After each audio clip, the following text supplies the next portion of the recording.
Hey, what's going on, crew? Welcome to another episode of the 20 Percenters podcast, brought to you today by the Strong Coffee Company. And I just so happen to have the man, Adam von Rothfelder, in the house at the NC Nutrition Coaching Institute Level 1 certification. So big ups to Jason Phillips for putting us in the same room. And I'm happy to have you on the show today, man. Well, thank you very much. Unexpected, but delighted. Yeah. Always good. Always good. You've got a really interesting journey from collegiate soccer into MMA. And then now you started, I've had both flavors, and this shit is fucking amazing. I'm not a coffee connoisseur by any means, but I know the difference between something that tastes good and something that doesn't. And I really appreciate the flavor profile you got here, man. Awesome. Thank you very much. I appreciate that. So take that back to formulation and keep doing what you're doing. Yeah. I mean, just like anything in life, anybody that, practices deliberate, practice, right? Mm-hmm. Like, it's not doing the same thing every day. It's doing the same thing and getting better at it. Mm-hmm. Therefore, making it a little harder or, looking deeper inside, whatever it is. So I definitely never plan on allowing strong coffee in any way to stand still. Mm-hmm. Not even in formulations. As new things come up, new science, I just keep refining it. Yeah. So walk me through the journey, man. How did you go from kicking balls to kicking people to kicking ass in business? Yeah, man. I love kicking. I'm a professional kicker. I'm good at kicking it. I'm good at kicking things, kicking people.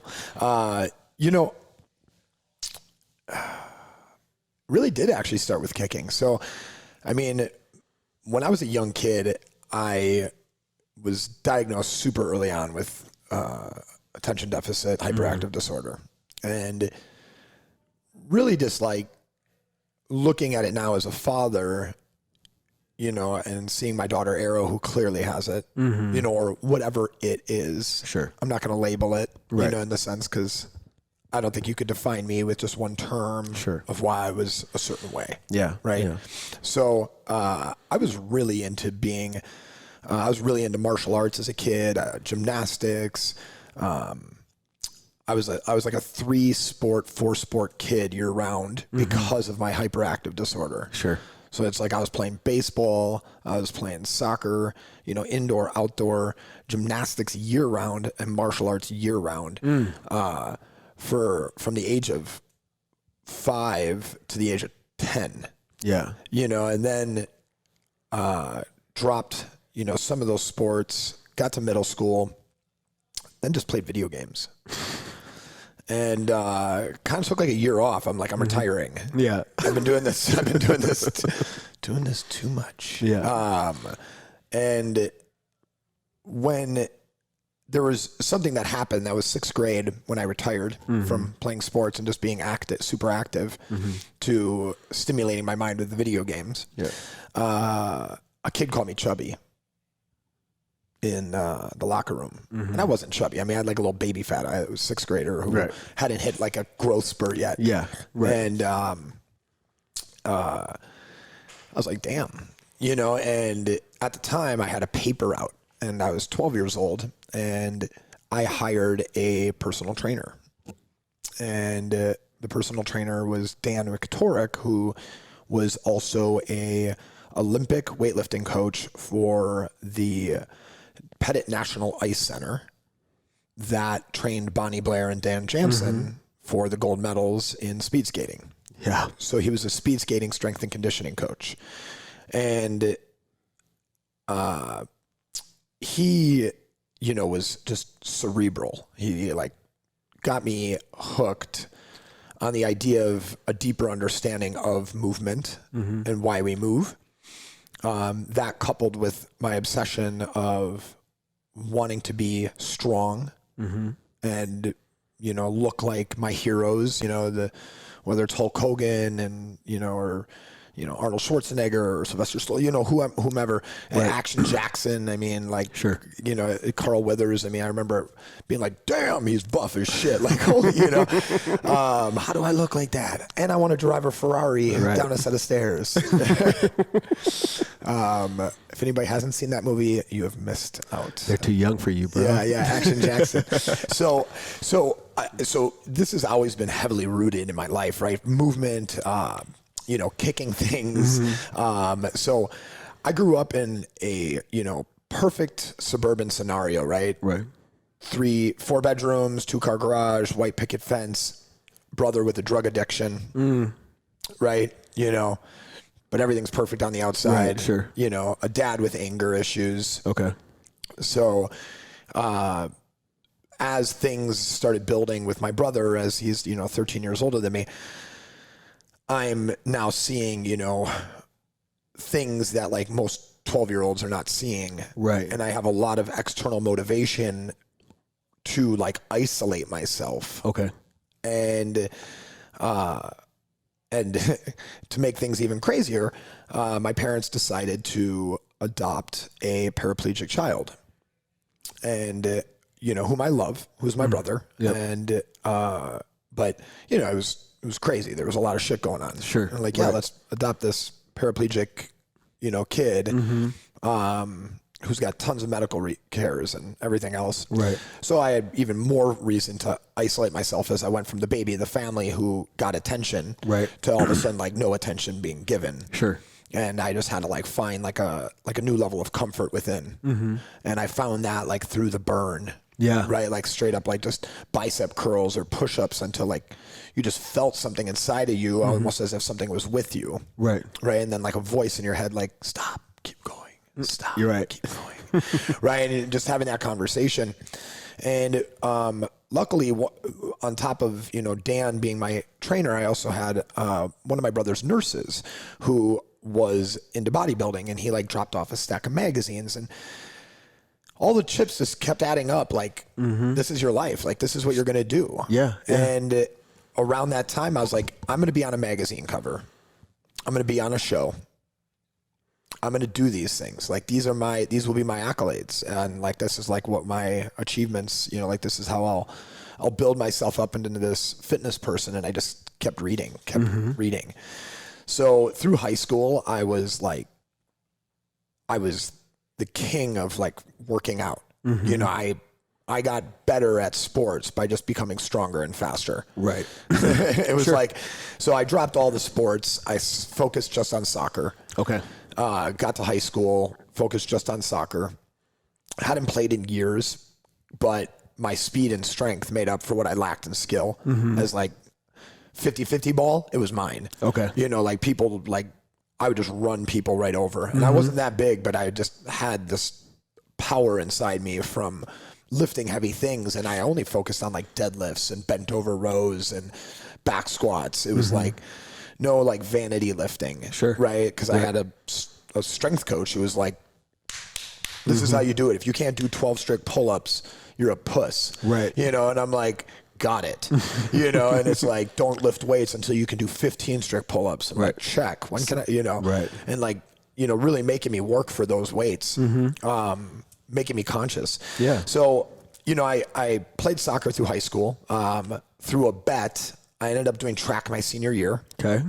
And I actually made it to sectionals in the 300 intermediate hurdles. Yes. The 110 highs. Yep. And pole vaulting. Those were all 3 of my events in high school. Dude. Yeah. Nice. I wish I would have done it all the years. Then. I was like, fuck. That's kind of when I learned, like, you can't get shit back. At like a young age, like, fuck, like I already regret something. Like, cause like I had pole vaulted, I hit 13.6 in my, holy fuck, in 1 year, you know, and you could have taken that far. I could have taken it very far. I was 165 pounds, 5'11". Perfect weight. I was not. Yeah. And I was the first kid to have cleared any opening height in pole vaulting in our school in like 8 years. Oh my God. And I actually broke the high school record that was made in 1989 I broke in 2000. Okay. He had 13.4 and I had 13.6. Nice. And it's not very fair because their technology was a little different. Sure. Their poles were totally different. Yeah. So, I mean, the guy probably would have done 15 if he did it with like this. The stuff they pole. have. Yeah. It was like a piece of wood almost. It was crazy. Like we were using like fiberglass with like pre-bends and like all this shit. So, so I graduated high school and I ended up,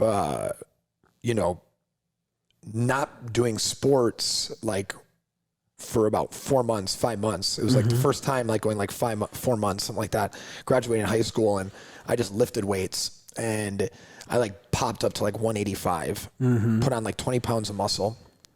And very last minute, I decided to try out for the college soccer team. Okay. And I was winded. Whew. I didn't have that cardio. I lost some shit. That shit will leave you. Put on 20 pounds in a couple of months and then decided to play soccer again. I was like, oh my God. So I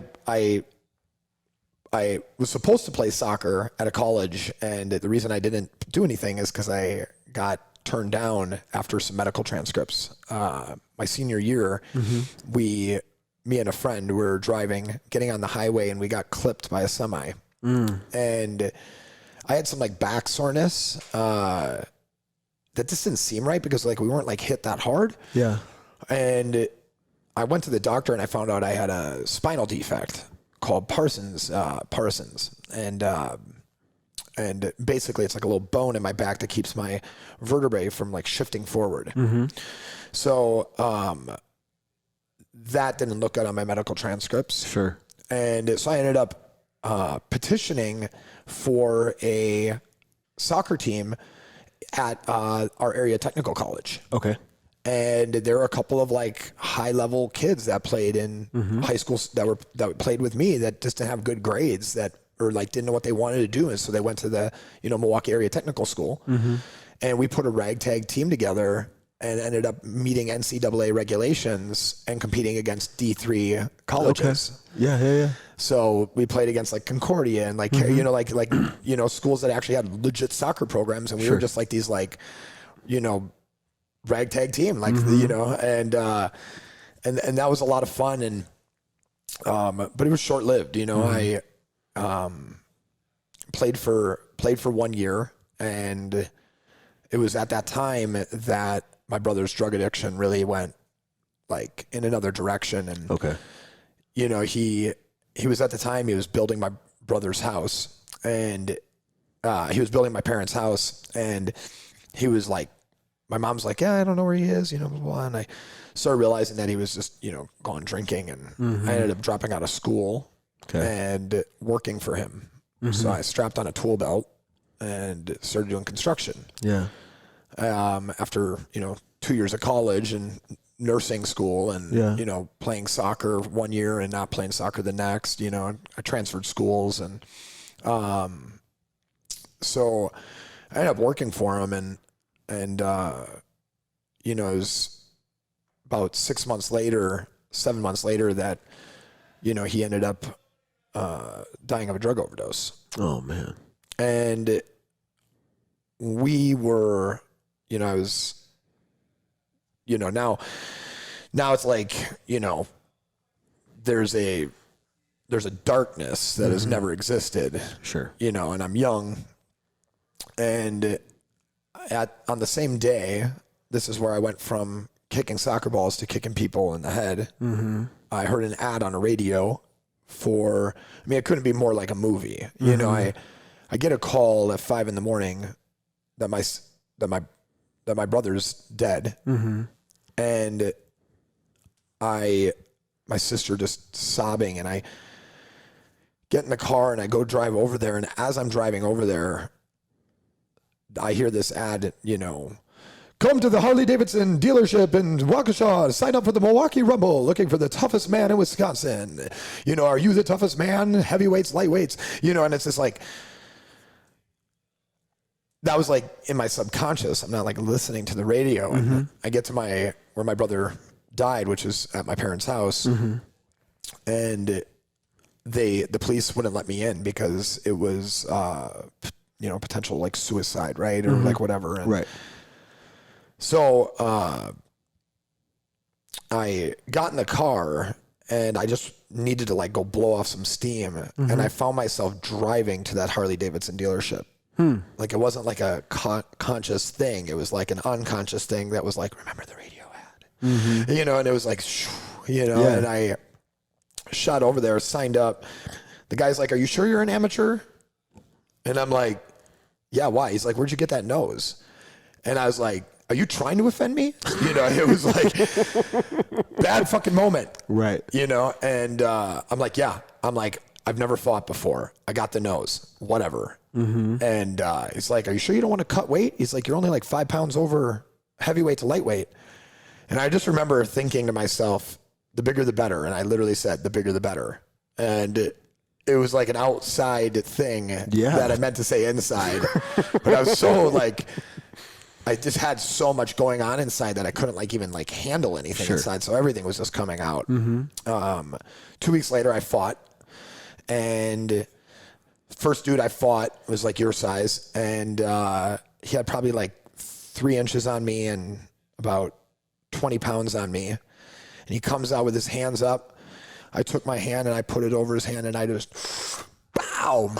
And he just going down and I'm like punching him as he's falling. Like just like, and I knocked him out in 10 seconds. It was the first time I ever hit anybody. Holy shit. And I was like, that's what a 475 deadlift looks like when you're putting it into somebody's face. You know, and that was kind of the beginning. So at the time I did it for pure therapy. You know, I mean, I couldn't feel anything inside. It was like something died inside. You know, I held a lot of guilt for my brother's passing because he had called me the night before to talk. Yeah. And I was, you know, in the middle of shit, right? I was like working at I was working at a gym now. You know, I got a job as a personal trainer and I need to get my workout in. It was like a long day, you know, and I just didn't call him back. So I kind of held on to some shit and I just kind of like shut off. And fighting gave me a channel to like feel something. Yeah. And to like make people feel like what I'm feeling without having to like communicate. Sure. Right.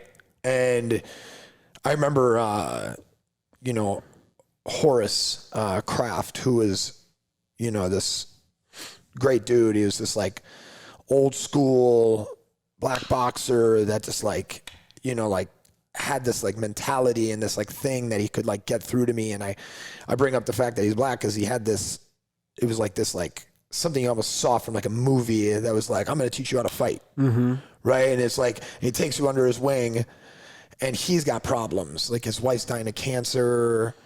You know, he was once a cop who killed somebody on the job, you know, that was coming at him with a knife, you know, and like, he's got demons.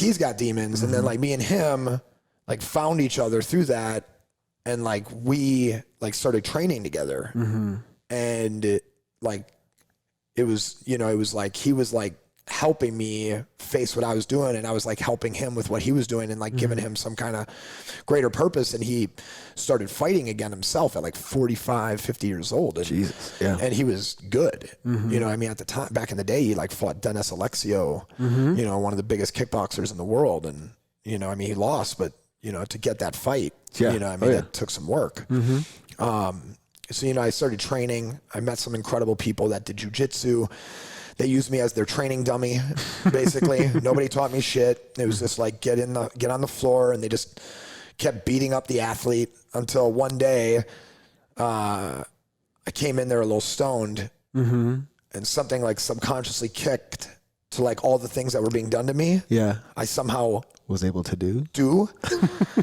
And I tapped out, you know, my coach, Tom Mueller, who is, you know, years later won, you know, Pan Am Games, which is like the biggest jujitsu, one of the biggest jujitsu tournaments in the world. Yeah.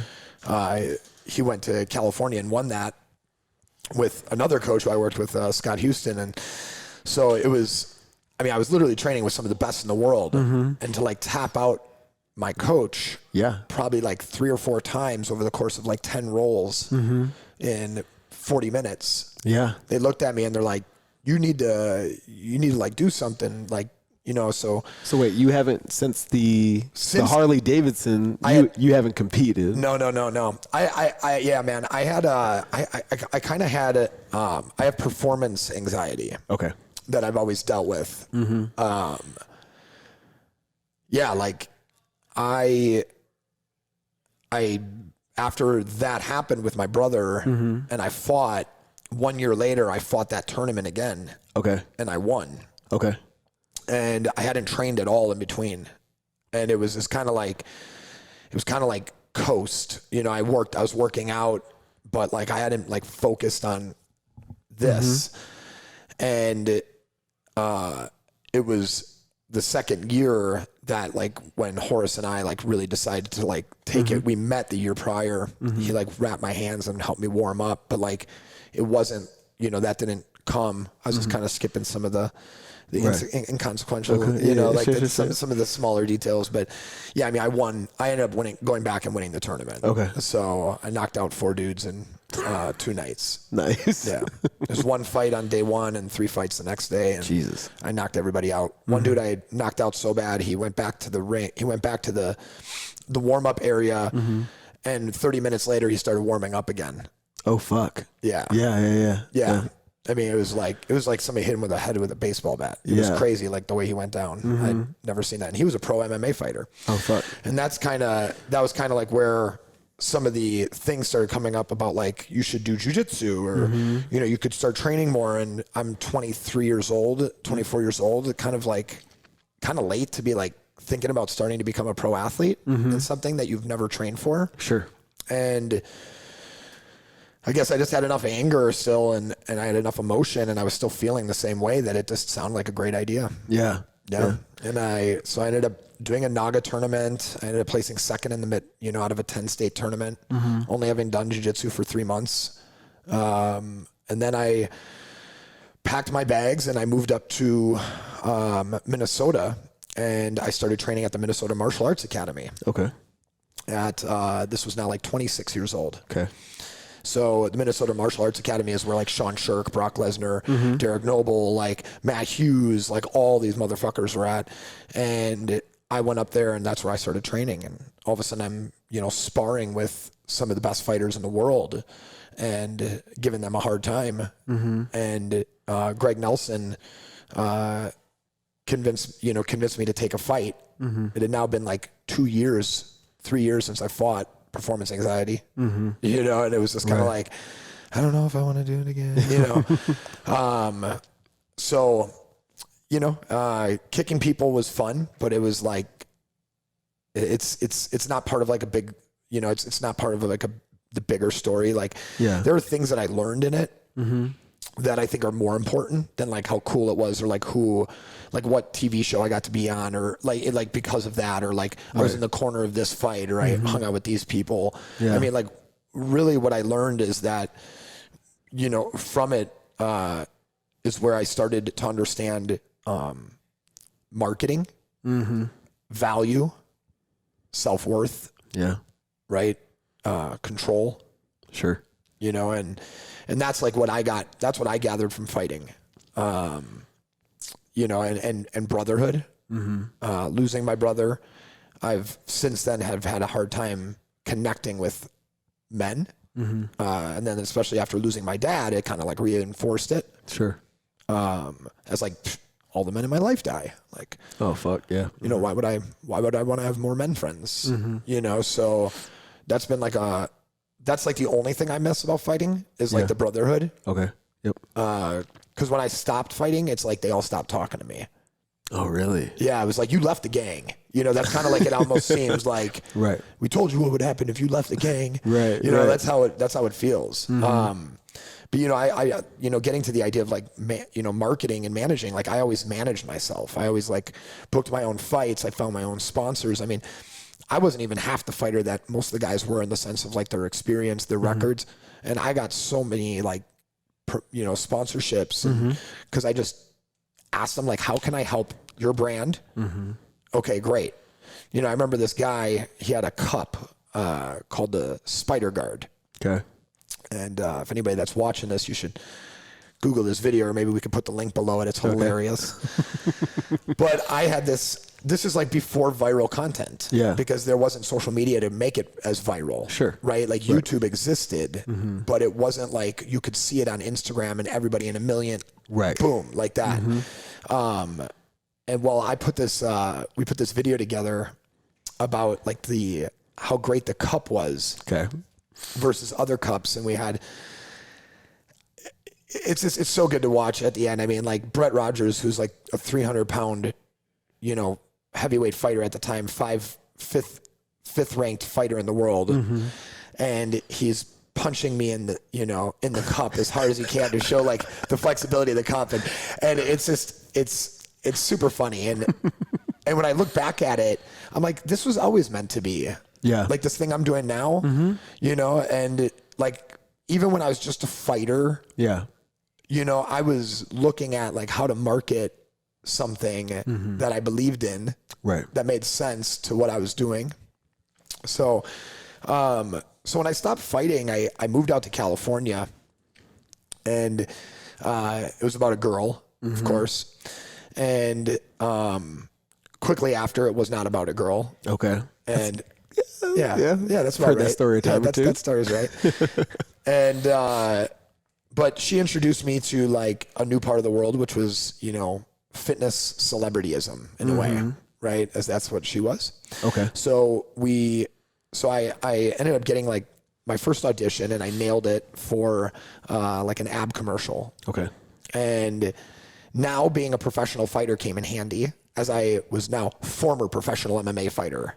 Right. Right. So everybody loved that. It's like, oh, like, well, you're a pro fighter. Were you any good? I'm like, yeah, I was good. And they're like, you fight any big leagues? I'm like, no, but I was good. They're like, that doesn't matter. Whatever. Like, you're a former professional MMA fighter. You're covered in tattoos and you're semi good looking. Like that's all we really fucking need. You got the nose. Yeah, you got the nose. This fucking nose. And I got the ears. You can't see them, but I do got the cauliflower ears. So I got into like a little bit of the, the acting, the celebrity training world. I was working at a celebrity fitness gym. What is a celebrity fitness gym? Yeah, so not part of my repertoire. Yeah, it's funny. Like when I say it out loud, it's like, what is it? Like, is that like on the title, like Durge Gym Celebrity Fitness? Like, kind of, yeah. Oh, really? Okay. Yeah. So they're usually the thing is in LA, if you're like within about 5 to 6, like 5 miles of the ocean, or like 4 miles of the ocean, something like that. Yeah. There's like a high likelihood that celebrities work out at the gym that's there, right? So almost every gym in LA has celebrities in it. Okay. So some people just like choose to like quote the, or like celebrity gym, right. And we just had a lot of celebrities, and a lot of the trainers are celebrities, I think is what makes it.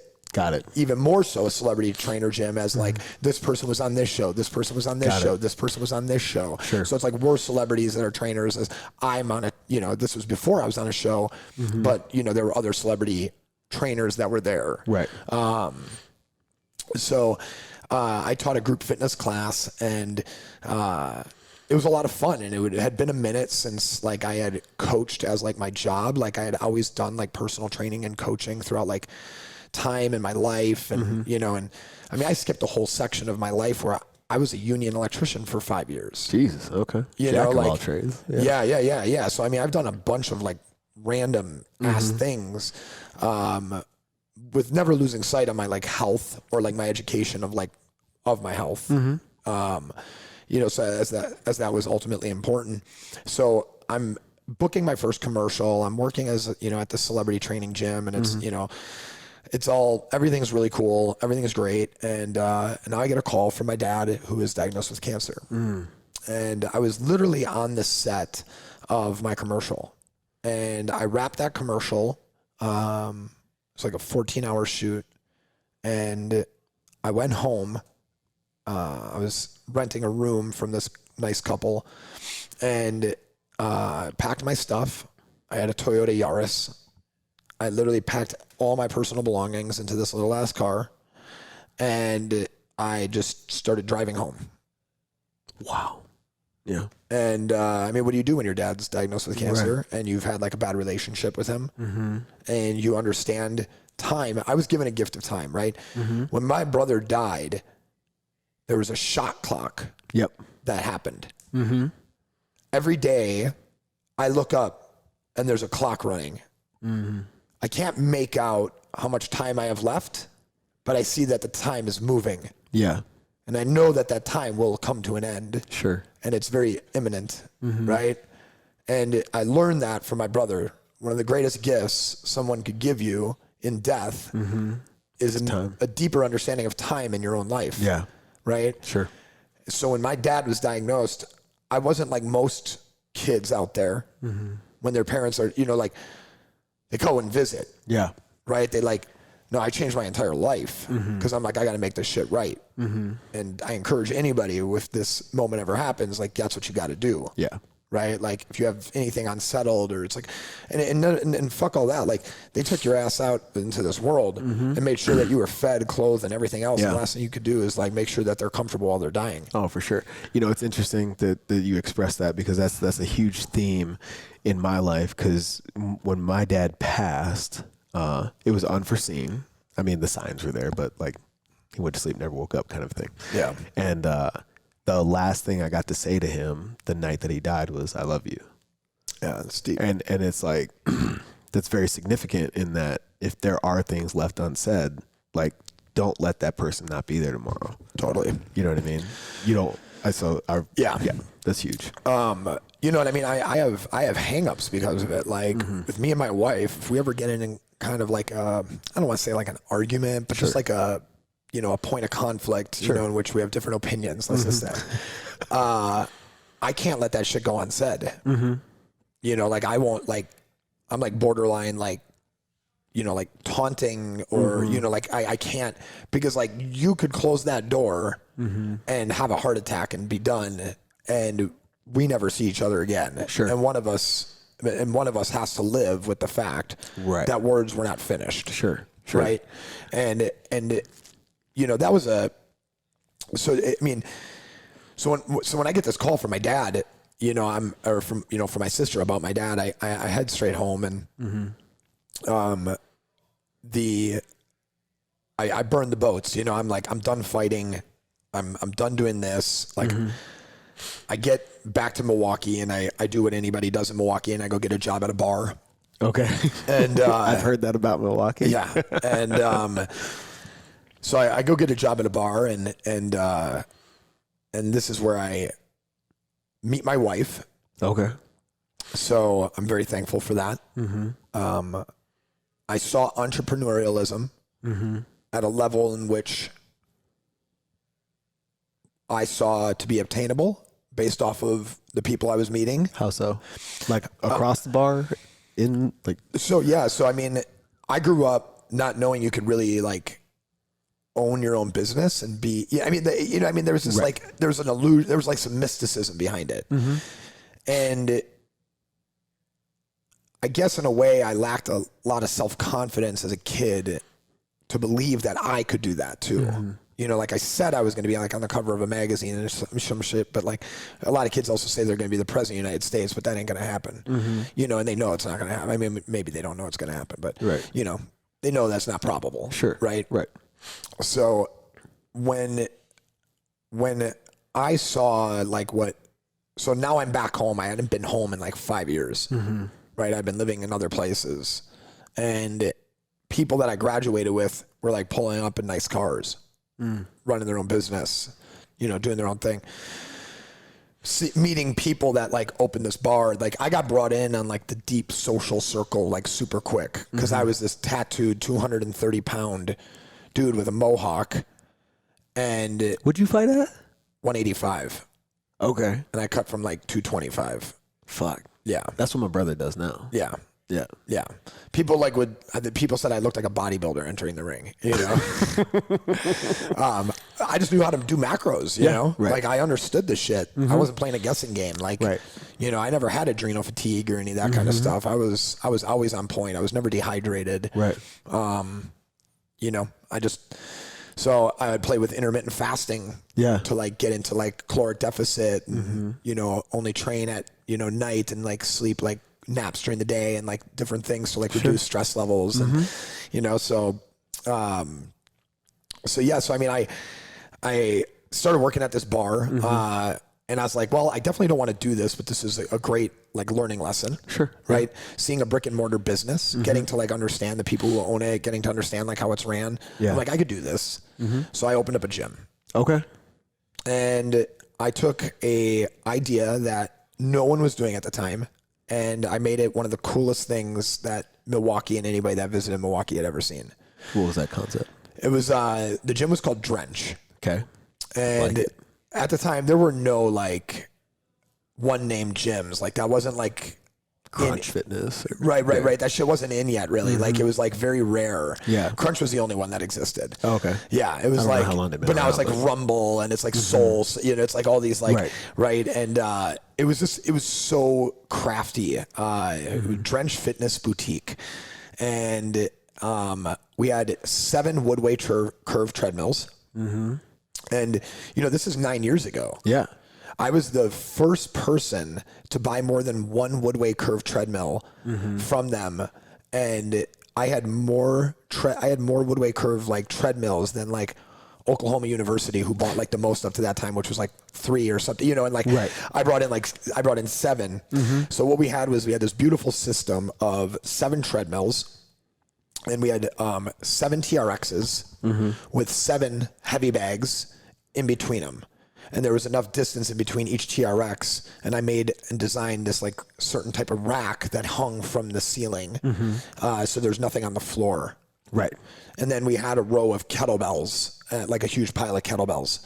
So I really kind of like brought kettlebells and suspension training to Milwaukee. Okay. And combined hard intense interval training with boxing. Okay. And what in a class that we called hit and run.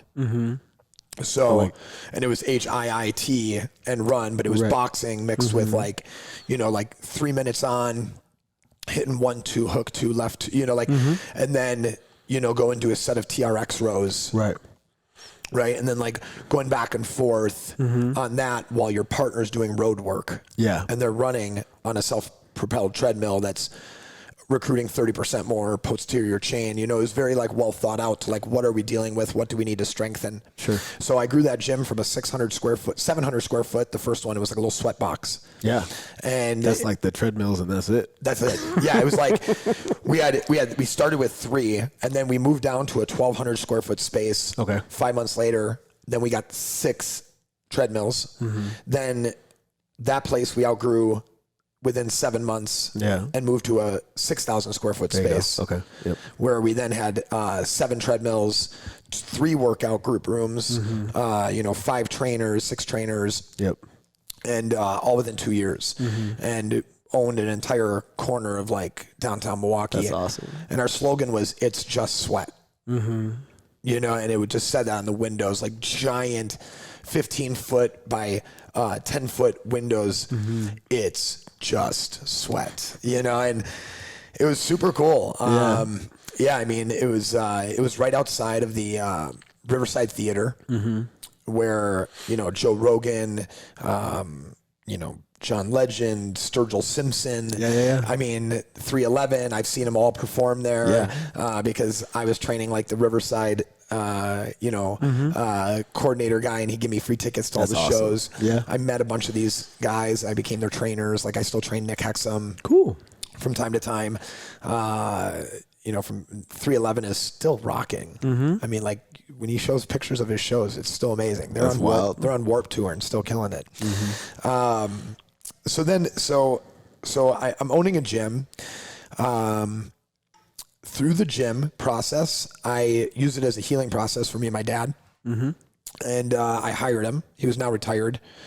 He had cancer. You know, he has cancer. He has leukemia, and it hasn't like gotten too bad yet. And like throughout the years of Drench, over the course of the first 3 years, he was able to like help me build stuff and, you know, and all that. And I really used that as like a reason to like us to communicate and like repair what, was broken between us. You know what I mean? It was physical, but that doesn't mean that he didn't love me. Sure. He just didn't understand to like how to treat a son that he didn't want to fuck up like his other son. Yeah, sure. Who ultimately died.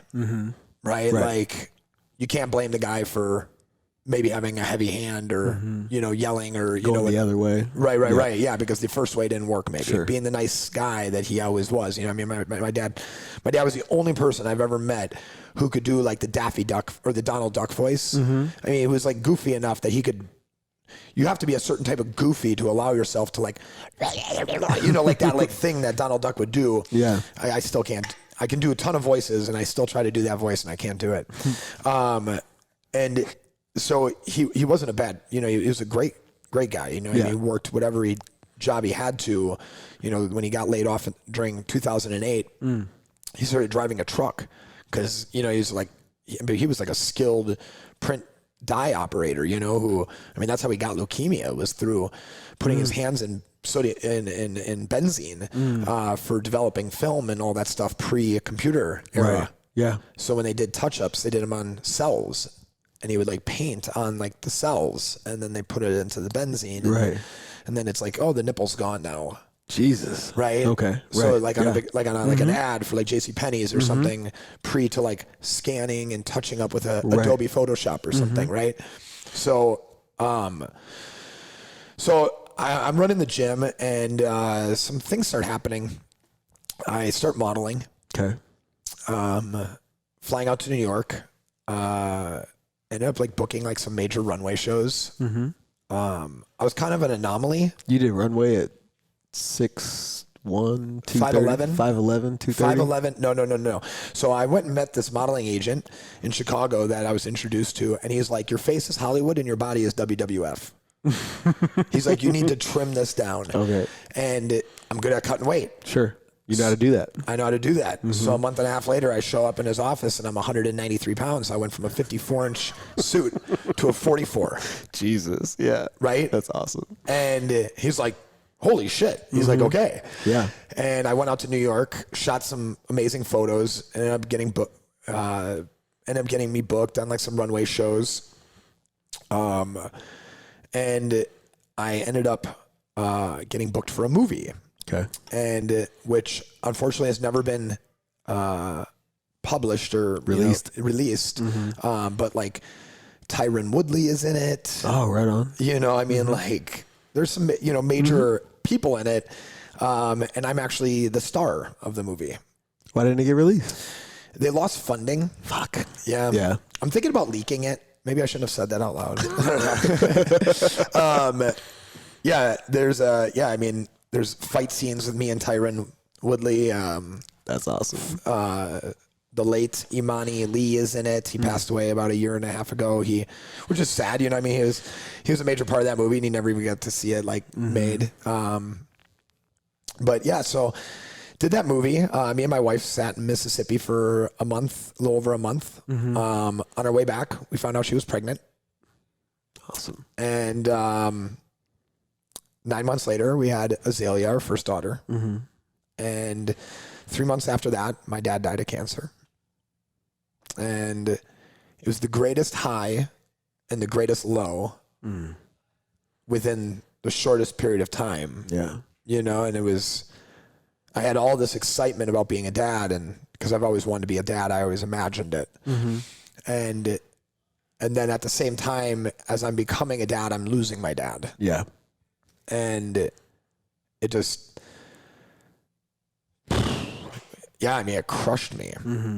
My dad died wearing a shirt I gave him that said "Earn the Day." And I think about that, and I think about almost like the symbolism of like him wearing that shirt on that day. And he earned that rest. He really did. It put a whole new perspective of what this motto I had meant, that I've been saying for so many years, and then to see someone die wearing that shirt, it was just kind of like we all have our day. Yeah. But until then, it's like we need to do everything we can to extend it and to make it greater or whatever it is. Yeah, max it out. Life is so heavily connected to the rules of working out. It's crazy. You know, it's like you stop training, you lose your gains. Right. Yeah. You know? Right. So, I mean, that was wild. Yeah. So then the lowest low got me thinking. And you know, there were some things that came before my dad's death that were really amazing. I got to stand up for him in the hospital as they were giving bad nutritional advice and other things. And for the first time, like me and my dad, we were on the same side. And there was a lot of healing that came very close to the end. And Yeah. my dad didn't get to be a part of like the big 6,000 square foot build out, but he came to the night that we had the grand opening. And my daughter Azalea was just born, and I'm like walking around and I'm super proud, you know, this massive gym and 250, 300 people at a grand opening and a DJ and my dad walking around and he's all looking dapper, you know, yet still not totally healthy. And Yeah. just, you know, seeing him being proud of me, you know, as like, I just always wanted him to realize, and like my mom to realize, like, I'm gonna be all right. Like, I'm not gonna, you know, I'm not gonna be like my brother. Yeah. That's a tough shadow to come out from under, man. Yeah, dude. Yeah. It really is. So my dad died a month later. Okay. And I just remember, like, you know, I read his eulogy. You know, I put together his eulogy just like my brother's. Yeah. I was kind of like the only one who had like the ability to get up in front of people like that. Yeah. And I remember having this, you know, thought, you know, my parents, they did so many amazing things to help other people. And everybody would always talk about how great my mom was. And I thought to myself, these were my mom's ideas, you know, so my dad would actually be even greater to support them. You know, and I remember, and that was part of my eulogy, is that my dad was the one that was even more caring and more giving. Yeah. But he was the grumpy one, you know, so you missed that part of him. Yeah. And just like seeing a life that was lived and like all the people that cared so much about him and understanding, you know, it's what we leave behind is who we were, is like how we treated people. Yeah. And I just wanted everybody to know, like, even though he may have been grumpy or he may have been, you know, loud or whatever it was, he was one of the most caring, most giving people. And ultimately that's all I want to be. Yeah. You know, and I used to say I never wanted to be anything like my dad. But after he died, I said, I hope to be, you know, as close to being like my dad as possible. Sure. So, so 3 months later, less than like a month or two later, my wife tells me that she's pregnant. Back to back. And I'm depressed as fuck. You know, I'm dealing with my dad's death. Right. For the first time, I'm kind of dealing with my brother's death too. You know, and my dad's death. Sure. My own mortality. Yeah. I was convinced I had cancer. Fuck. I had like neck pain and some shit. And I was just like, I think I have cancer. Like, I had this crazy theory. You WebMD'd yourself? No. I mushroomed myself. And I felt things inside me that didn't make sense. Okay. And come to find out, I did have growths, but they weren't soft tissue. I had bone spurs growing on my spine. Yeah. On my cervical. So on my C5 and C6, I have bone spurs. So I did feel something, and it was something. I knew something was growing inside me that didn't feel right. And it was like interfering with like my neck and my arms and like my fingers. And that's why I thought it was like a tumor or something, like pushing on my nerves or some shit. Right. So it was like an emotional release. Like all of a sudden one day my neck didn't move. So like I held all this in, you know, like all these years of like seeing your parents eating unhealthy and like trying to get them to like change their ways. Like if my dad would have, you know, not had heart issues on top of his leukemia, like he probably could have went through certain treatments that could have like, you truly helped him, but he couldn't because his heart was too, Sure. And then all the holding on to the, seeing your brother doing drugs, drinking, even doing drugs with him at sometimes. And then realizing he has a problem, but not maybe saying it soon enough, maybe not saying enough, whatever it is. Right. Getting punched in the face, getting choked for all those years. And then all of a sudden my neck just went, and I couldn't move my neck for a month. Fuck. Couldn't work out, couldn't do anything. And that's when I really looked at my, how I was working out. I looked at my life and I was like, I need to have more fun. I need to do more,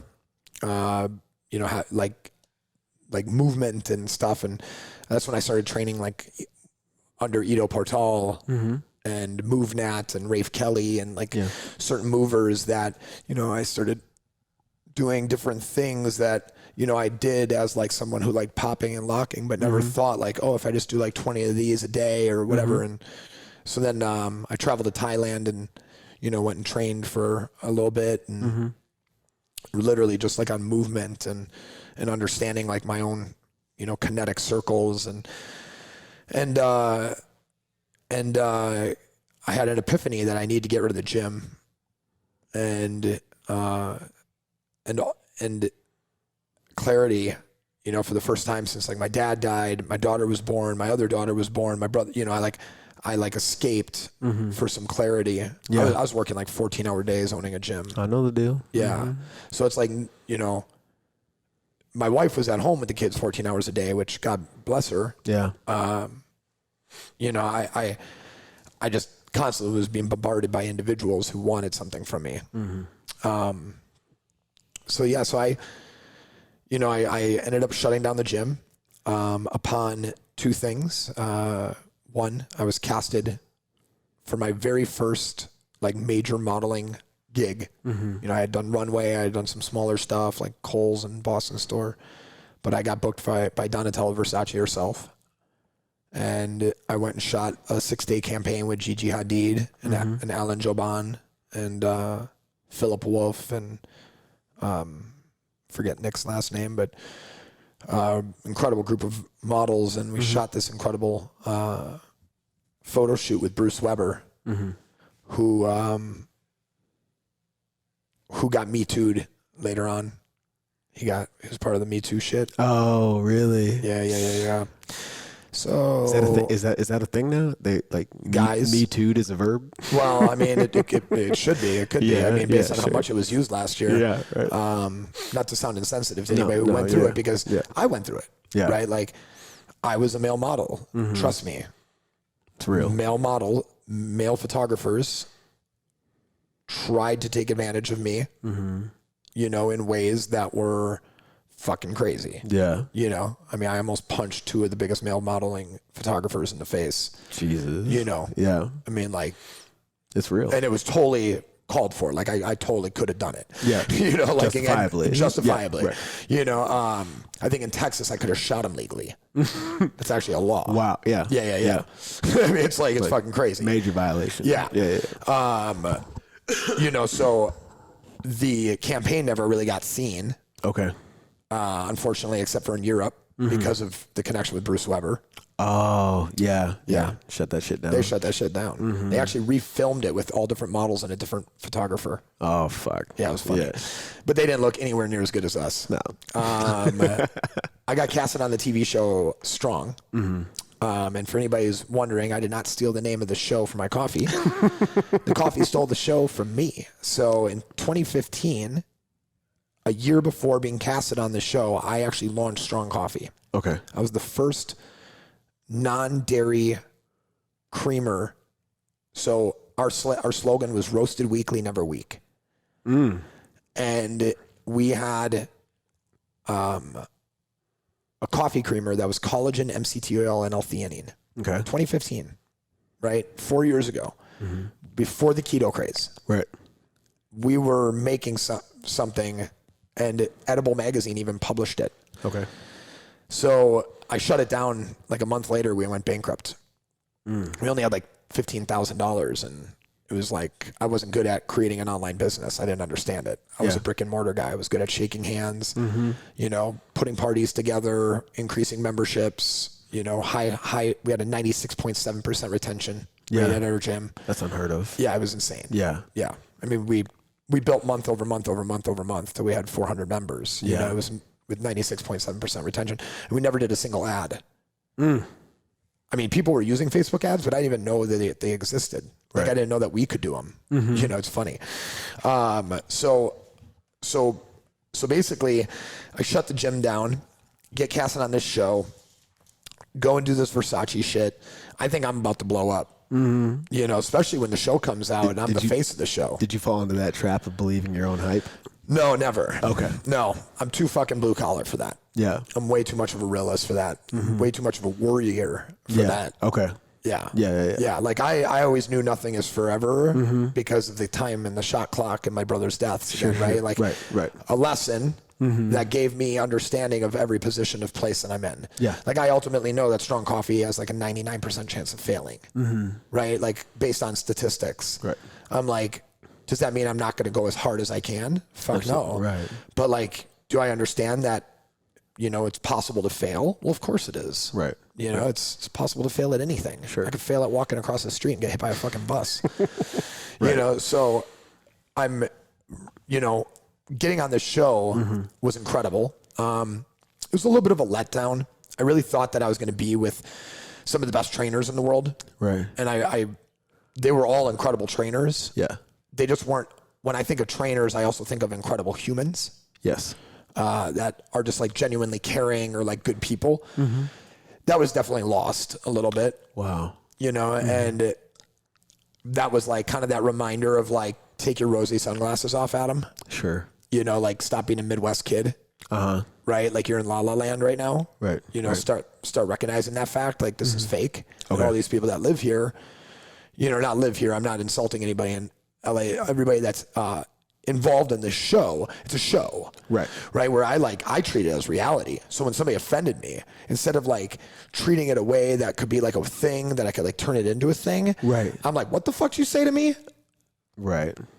Right. And that's like, I mean, they had to put me in a different hotel room one of the nights because they thought that I was going to attack one of the other guys. Jesus. You know, I mean, because he offended me to such a level that he was like trying to push my buttons. And, you know, I mean, and like ultimately, like, I know why. I mean, like the showmanship of it all. And... Yeah. And I mean, I was beating everybody. Okay. Yeah. You know, so it's like there was every competition, like I was 1 or 2, you know, and like we were dangerous. Right. You know, and it's like everybody like, you know, it was really just about them like being fearful of like us beating them possibly. Right. You know, and that is what it came down to. And, you know, ultimately I ended up being the face of the show. Okay. You know, I mean, I remember the producers calling me and letting me know that Sony loved me so much that they would like to know if I have any ideas that we would like to mature over the next couple of years, to have my own show. Yeah. And because like they were going to make me the face of the show. And I was like, cool, you know, whatever. I ended up moving out to LA. Okay. The show came out. I was quickly pegged as like the bad boy. I was on TMZ. Naked photos of me surfaced. So, I mean, I was a male model. Yeah. Yeah. I mean, like I said, sometimes things went like far, you know, and photos that should never have gotten released got released. Sure. You know, and it's not like they're hardcore porn or any shit like, I mean, it's not like it's porn or shit like that. It's like me like doing an underwear shoot, but then it's like you're taking off your underwear. Between take type shit. Yeah. Exactly. And they snap a shot, but it looks like a perfect shot. Right. You know, and then all of a sudden somehow it gets out, you know, and you're like, yeah, I know those existed, you know, and it was funny. I got to be on TMZ. That was cool. I was like, I like played that shit up. Yeah. I did a photo of Kim Kardashian and Paris Hilton and me all side by side with all of our censor things on. And I was like in a league of our own on Twitter that got shared pretty wildly. So I shut down Drench and I opened up a second gym. I opened up a gym called Como and it was short for Conscious Movement. And that was post like the Ito fighting and all that type of, you know, the Ito and all that stuff. And then, you know, I left that gym, to the trainers basically. Moved out to LA, and I was working with Laird Hamilton and Gabrielle Reese in their XPT program. Cool. Which ultimately changed, pretty rapidly. Like none of us are involved anymore other than Gabby and Laird, was like the original people. But it got me out to LA. Yeah. And out in LA, I got to like step into a whole nother level of clients where I'm now training like the founder of Tom's. Like my poorest client is worth, $50 million to $100 million. Yeah. And my richest client is worth $2.8 billion. And it's like, that is now I'm now doing house calls.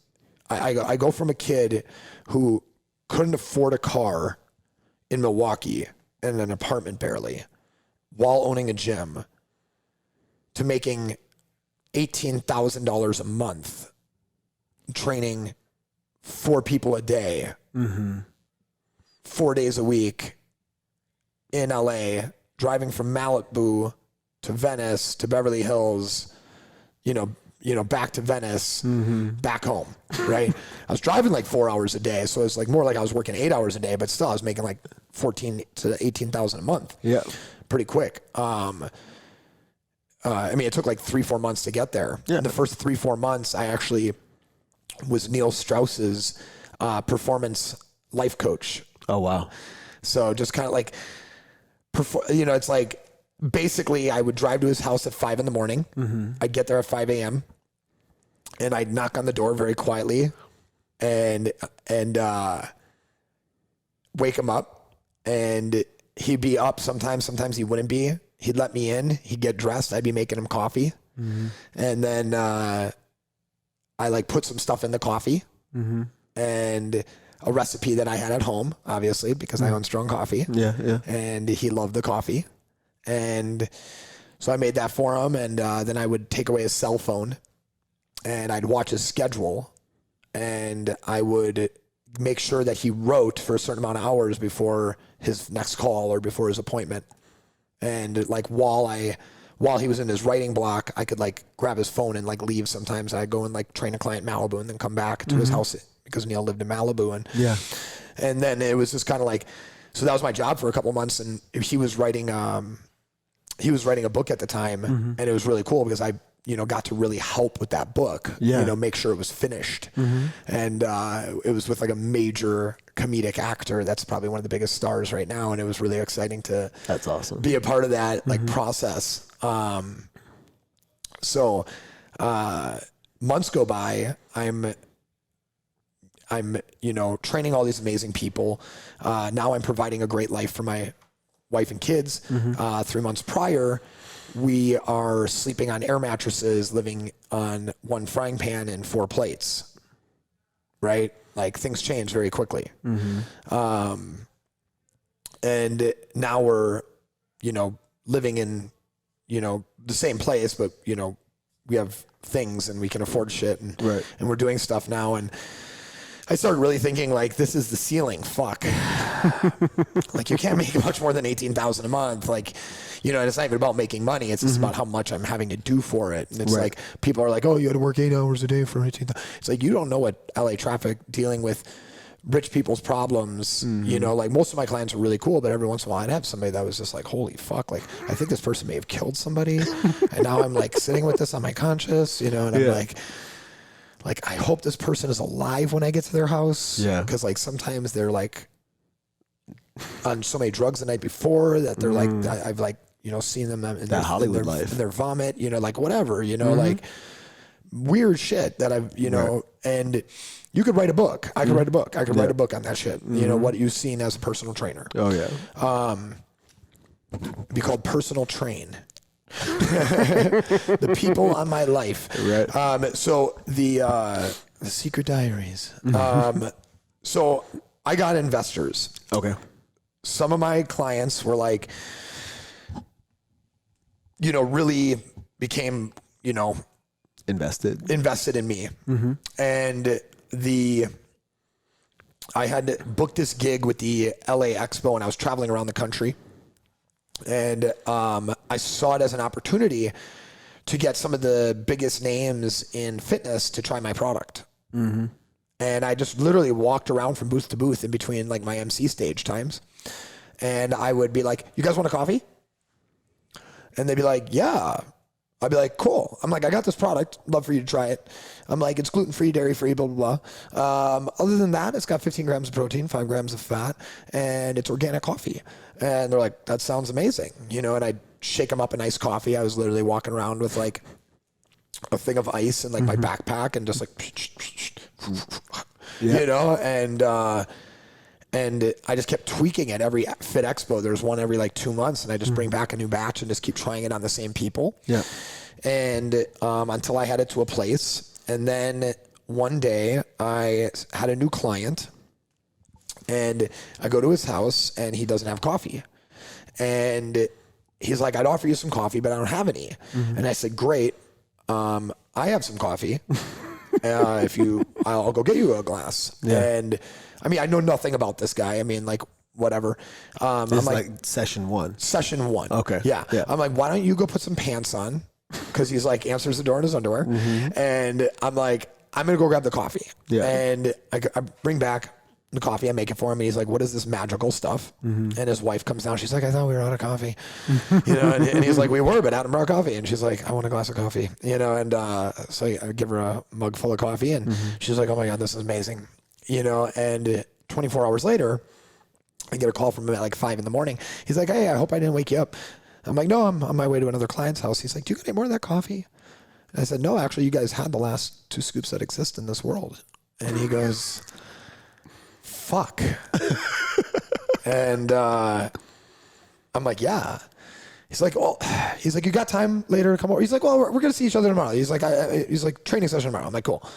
So the next day I go over there, and he's like, so how do we get more of this stuff? And I said, well, I start a company, right, which I need money, and then I make a bunch of it, and then we would have a bunch of it. He's like, cool, let's do it. And like 3 weeks later, I had a $140,000 check. Standing in that space, though, like I've been in that space, and I know what I did. Yeah. What was it like when you?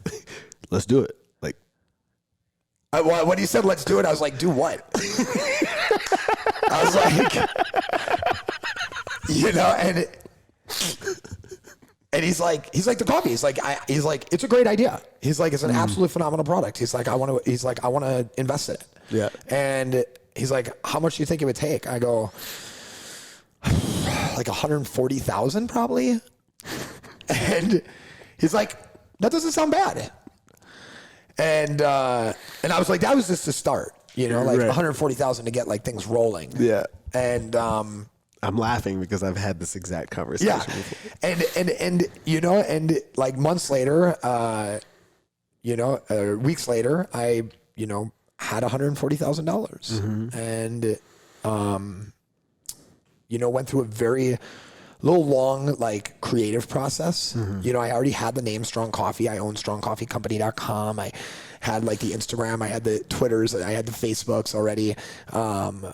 But I was like worried about the name, right? Because I didn't want people to be like, oh, that's Strong Coffee, right? Like if you saw this in a sentence, that phrase, like we don't make strong coffee would be, you know, lowercase, right? It's just like Strong Coffee. Right. We make coffee that makes you strong, right? And it's like, how do you get that point across to somebody?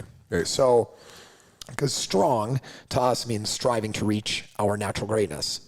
And so, and I knew all that, like going in, I'm a brand, like I love the depth and intelligence that a brand has. Good brands, right? Have like so much depth and intelligence, like from like mascots to like their own iconographies, their own like fonts, like all these things, like little funny shit behind it, you know, like whether it's like a little swearing in the packaging or like puns and plays on words, you know, there's so much fun you can have with it, but it's like getting a message across at the same time. So, you know, we looked at like calling it like Strive Coffee. I looked at calling it, you know, all different names. I'm not going to give any more names away because I don't want to give any great ideas. But, you know, we looked at all different things, and ultimately it really just came down to it, to like, it is it's Strong Coffee Company. We're making coffee that is going to make you strong. It's going to make you feel something. It's going to make you motivated. Like people say, it's like they take a literal sip of motivation when they have it. Like, one sip and your eyes are open and you're just kind of like, all right, like I'm ready to go. And, from training, like house moms and working my way up to training billionaires, like I realized they all have we're all dealing with the same common issues. Like, what do I have for breakfast? Right? What is breakfast? Like, I have intermittent fasting, like, don't even get me fucking started on that, like, and it's, I mean, so it's like when we look at people and their problems, it's like anxiety, dehydration, recovery, energy, right? They're all correlated to like very similar things, right? Like if you're not recovering and you're tired, you're probably dehydrated, and you're probably dehydrated because 76.8% of Americans are dehydrated, and they're dehydrated because of mineral deficiencies and electrolyte deficiencies within our natural food sources, right? Like you have anxiety because you don't eat breakfast. You have cortisol issues. You drink caffeine. You have caffeine that's been sitting on a shelf with developing mold and toxins because your coffee bean had a little moisture in it where it's like, coffee isn't perfect, right? And that's like where I started with it, is that coffee isn't perfect. Like if I'm going to make a coffee, I want to make a coffee that reduces anxiety, right? Which aids in hydration, right? Versus dehydrating, right? And ultimately this was my answer. And it was like an answer that I came to through the summation of all different people that I've met that inspired me, right? Like the sum of my 6. Yeah. Right? Like these 6 people that inspired me that are come from totally different worlds. And my dad being one, somebody who's putting creamer and sugars in his coffee and drinking multiple a day, to having diabetes, inspiration, make it taste great, make it easy to use, right?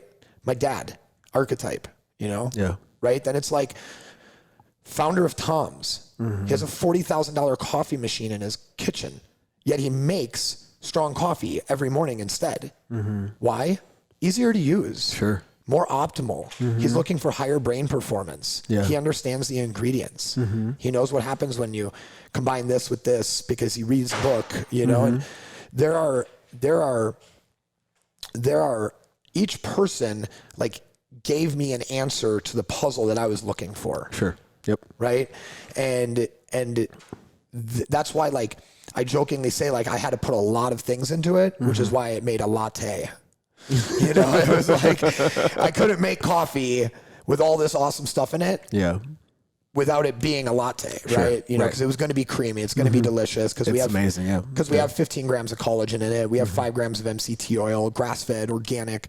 We have amino acids in here for chaperoning the caffeine. Like, this product is not for building muscle, right? Like, if you're a girl out there, you're a guy out there, like, think about your connective tissue, think about your brain health, think about your gut health, think about your hydration, right?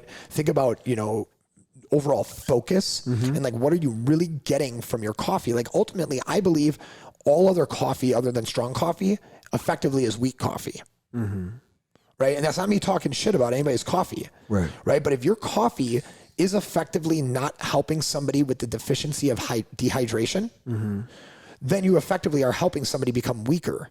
Sure. In fact, right? Like, if you have coffee that does not have L-theanine in it, then you're effectively giving somebody a higher chance of having anxiety from it, which is going to hinder in performance. Right.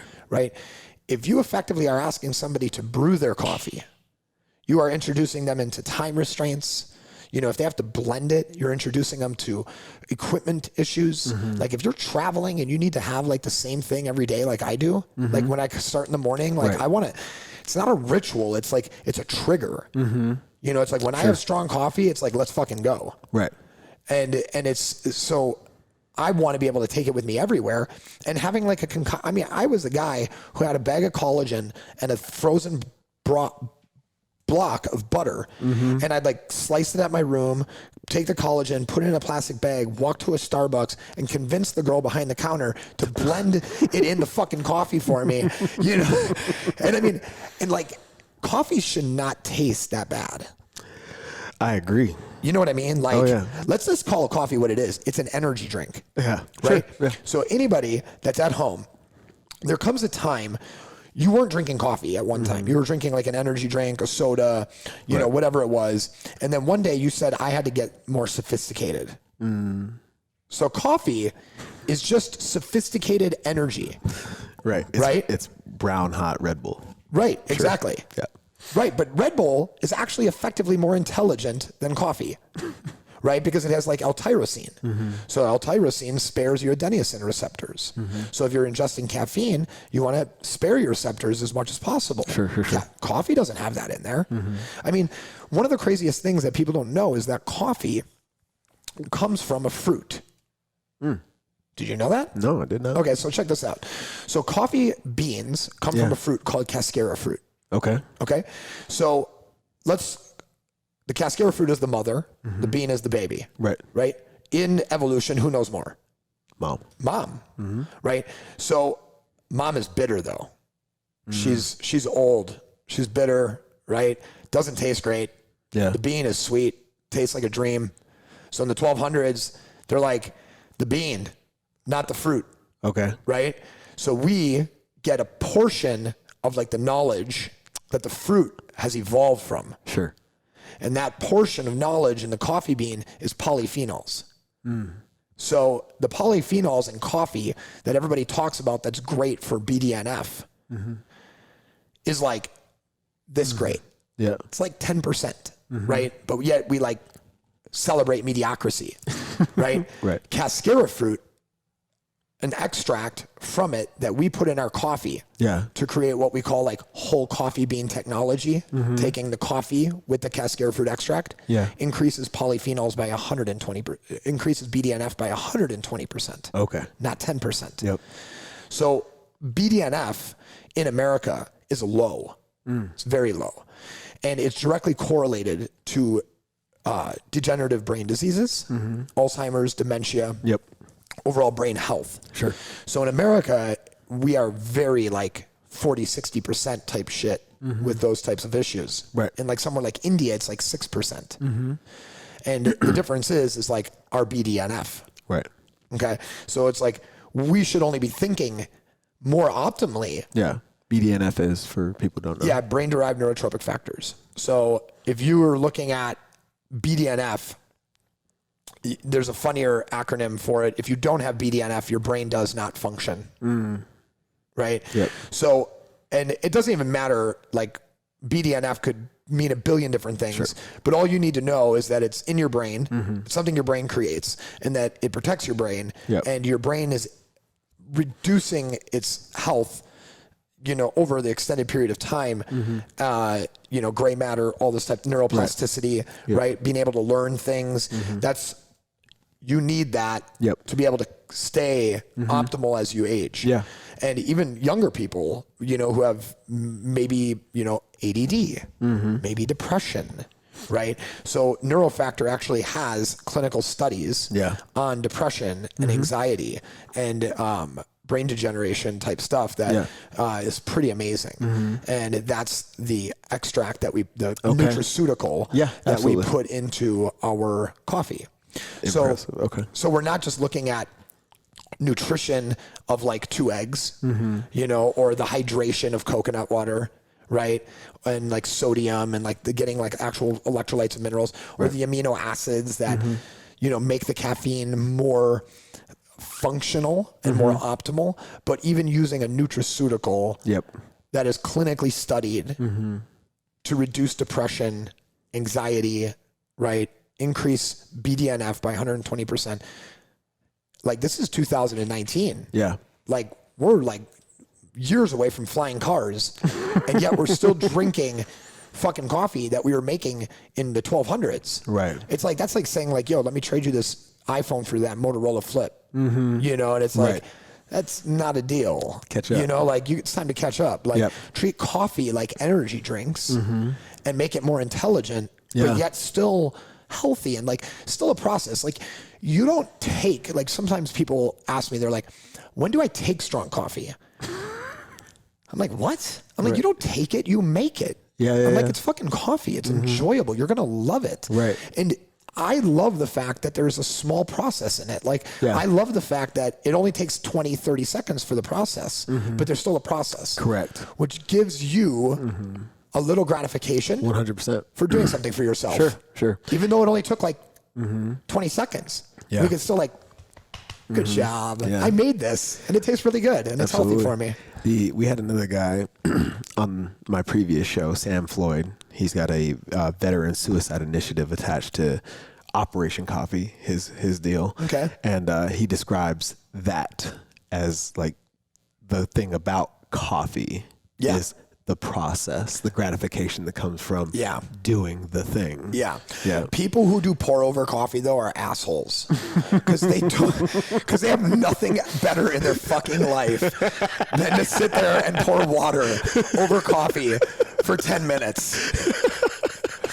Like, I have better things to do. Like when you have kids, it doesn't even take that long. When you have kids someday, you know, like for the person who's doing your pour over, you know, $30 a pound cat crap coffee, you know, like, look, I think the coffee market has gotten crazy, right? Talking about all this high quality hibbity jibbity bullshit. And the reality of it is it's still caffeine. There's still mold. There's still toxins, right? Like, there are still these issues with your coffee, no matter how expensive it is. Sure. And ultimately, if this problem is also a problem that currently exists within the masses of the United States of America, shouldn't we be effectively looking at how to innovate this daily ritual so that it is not just, you know, what we want, but what we need? Yeah, absolutely. Right? And that is where I say, like, coffee, that's like the problem with standard coffee, as it's time consuming, it's all these things. And, you know, I mean, like when you do pour overs and when you do, like when you have a coffee machine and you have all this stuff, you also have a lot of counter space. Right? If you haven't paid attention to housing trends, houses are getting smaller. Right? Like they're pitching smaller houses now. Like they're pitching the minimalist movement. That minimalist movement is actually just how people in London and other countries just live. Right. Right? Like they call them tiny homes here. Right. In New York, they call them homes. Right. Right? Like in New York, you have a 600 square foot place for a husband and wife and a kid. Right? Sure. And there is no living room. There is no dining room. It's one room. It's a room. It's a loft. And then there's a second bedroom that goes off it that you give to the kids or something, right? I have so many friends in New York living that way. Well, they don't have, you know, when I go to their house, I'm like 3/4 of their counter space is taken up with coffee fucking machines. Coffee maker, an espresso machine, a pour over, Chemex set. And it's like, hey, you want to do a pour over? You could still do a pour over with strong coffee. You could put this in a Chemex filter, pour hot water over it, 10 ounces. There won't be a single piece of material left in the filter. It dissolves 100%. So you want a pour over process? You want to take that little bit extra time? This will take you less time than a standard pour over, but you could still use your expensive Chemex set. You know, I just think that as a parent, as somebody who's coached the highest performing people in the world, right, and has been considered one of the highest performing coaches in the world by somebody like NBC, right, who does a lot of homework to come to that conclusion, right? Absolutely. That I can't be alone in the idea that I want things to be great, but not take a great amount of time. 100%. Yeah. And by great, I mean taste great, great for me, great, easily, like just how does it work? Right? Like even like bicycles have gotten, you know, gone from like, you know, mountain bikes and all these things were so big to then like fixed gears becoming like super popular again. Single speeds are super popular again. And then you have the complete opposite end of it, which is like an electric bike. Right? You have to charge it.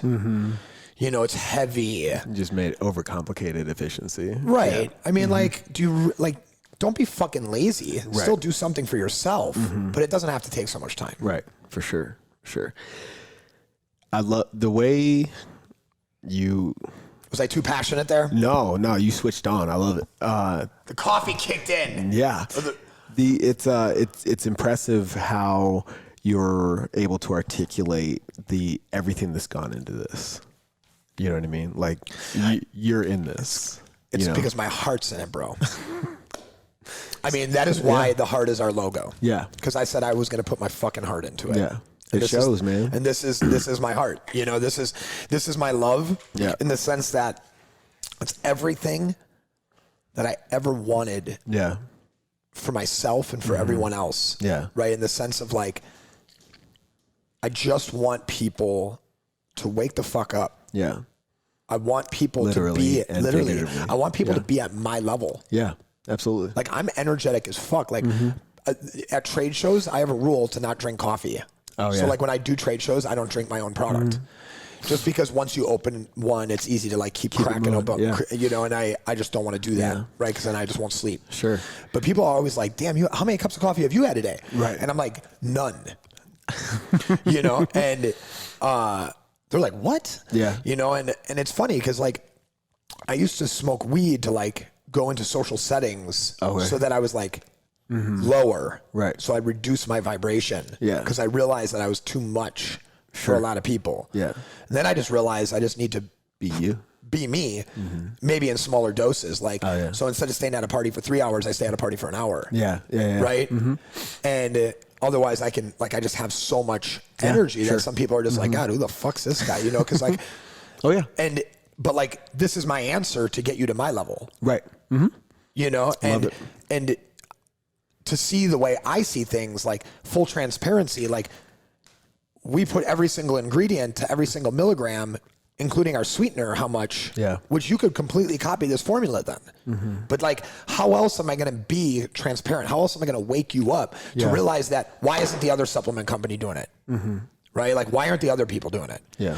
Back in the fucking 80s, Toyota came up and they said, we're going to make everybody else step their shit up or we're just going to win this whole thing. And guess what? They started winning. Yeah.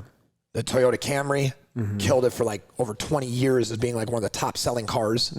They have, everybody knows if you want a car that runs forever, go get a Toyota. Right. People always say that shit, right? And they built that name for themselves over the idea of just making a better product that was easier to use, less money, all these things. Well, that's what this is. Right. It would cost you $7 to make strong coffee at home. If you took all the separate ingredients, right. Some of them you couldn't even get. Yeah. Because you have to buy them in metric tons. Yeah. Yeah.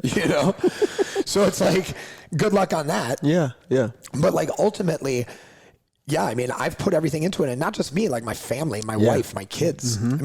My daughter looked at me about 2 months ago and said, Dad, we were having a donut, and it was daddy-daughter donut day.